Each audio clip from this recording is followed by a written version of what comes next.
Hi everyone, it's Gordana. Today we're diving into something essential for emotional mastery: why we feel the way we feel, and how our emotional patterns were actually formed. Once we understand this, everything about our emotional world starts to make sense. You see, most people believe their emotions come from what's happening right now. This person upsets me, this situation just stressed me out, this comment they said about me hurt me. But in reality, most of our emotional reactions have nothing to do with the present moment.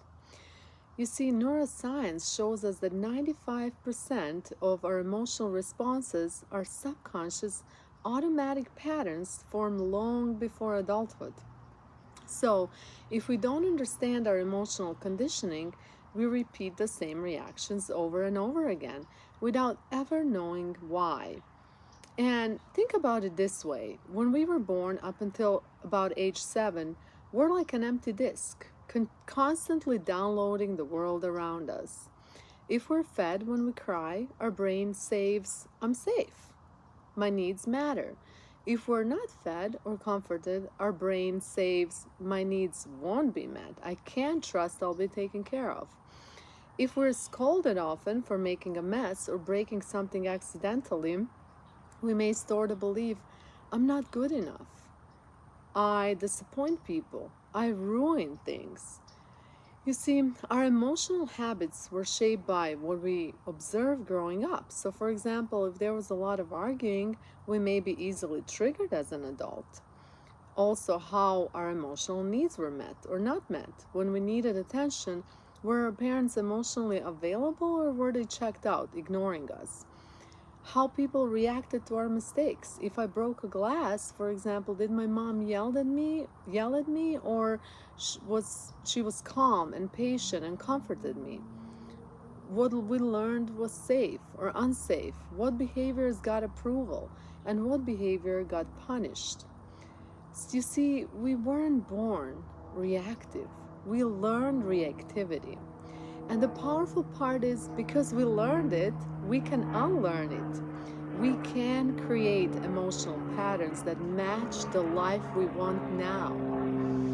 You see, inside all of us are four emotional voices or characters based on Whole Brain Living by Jill Bolte Taylor.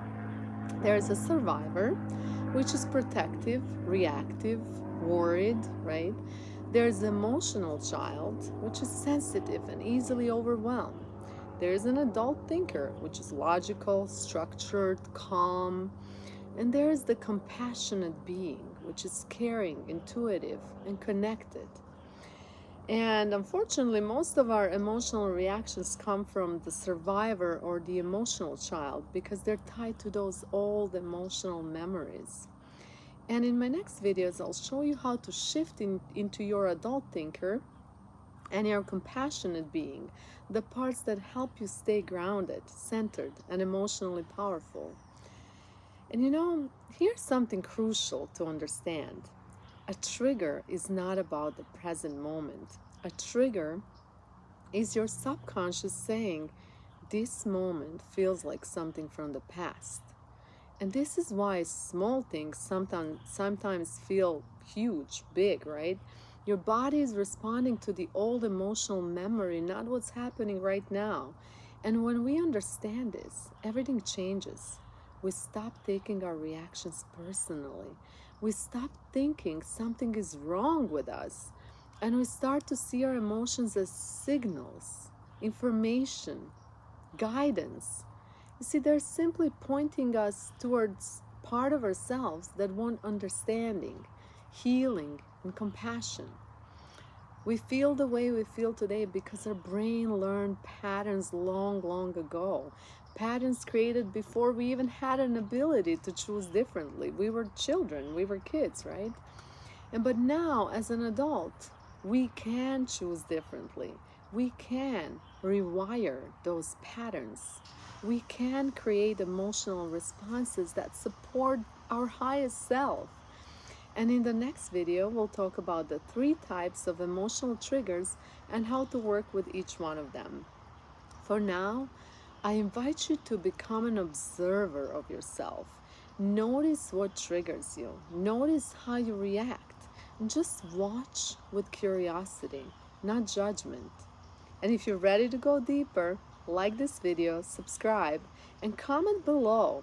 I'm ready to master my emotions. And I'll see you in the next video.